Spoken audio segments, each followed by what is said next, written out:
La canicule, ça a aussi pour conséquence de nous démontrer que l'on marche quand même sur la tête depuis un bon bout de temps. L'école, les transports, alors qu'on nous bassine depuis des mois, voire des années avec les efforts que nous devrions faire, nous, les uns et les autres, en matière d'environnement, les établissements passoires, les transports polluants, bonjour. L'État et les collectivités sont loin de montrer l'exemple. Illustration donc avec les écoles. Des voix s'élèvent pour demander que les écoles soient fermées en cette fin de semaine. Selon certains profs, les enfants seraient mieux chez eux, allongés, à boire et à aller aux toilettes quand ils veulent. Encore faut-il avoir les parents pour pouvoir aussi les garder. Ça, c'est quand même, les enseignants ne se sont pas posé cette question. Même refrain du côté de la Fédération des parents d'élèves qui dénonce qu'il n'existe aucune mesure d'urgence universelle prévoyant que les enfants puissent quitter les lieux en cas de trop forte chaleur. Un congé de canicule devrait être institué. On en est loin quand même.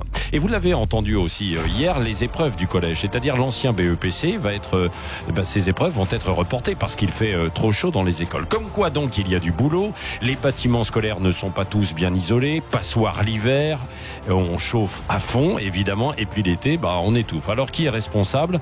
Eh bien le gouvernement a renvoyé la balle hier aux collectivités. Oui, c'est vrai, municipalités, départements et régions vont devoir budgéter.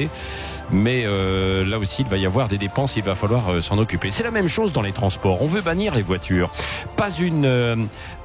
C'est pas une mauvaise chose dans l'absolu, sauf que dans la réalité, on vous renvoie vers les transports collectifs, notamment les bus, qui sont là aussi loin d'être équipés aux énergies alternatives. Vous voyez, la canicule et ses conséquences, il y en a beaucoup de questions. Nous en parlerons, Cécile, tout au long de ce grand matin. Absolument. Il y a aussi un coup de chaud en politique. Oui. La droite, les Républicains, ils ont eu un gros coup de chaud. Ils ont du mal d'ailleurs à s'en remettre. On recevra pour ça. Est-ce qu'ils vont s'en remettre ? Oui, est-ce qu'ils vont s'en remettre ? Oui, parce que beaucoup de difficultés, plus de véritable leader. C'est Jean Leonetti qui est le patron des Républicains, président par intérim, qui est là ce matin. Il y a une question qui se pose : qui doit mener en fait aujourd'hui les troupes ? Ne comptez pas en tout cas sur Nicolas Sarkozy. Sarkozy emmêlé dans ses démêlés judiciaires. Écoutez donc ce qu'il disait il y a quelques jours. J'ai beaucoup de fidélité et d'amitié pour les militants, les électeurs, tous ceux qui m'ont fait confiance. Je les aime beaucoup, mais ce n'est plus mon quotidien et c'est pas ma responsabilité. Je ne suis plus élu. Ce n'est pas mon actualité, c'est pas ma vie. Oui, voilà, ça c'est dit. C'est pas ma vie.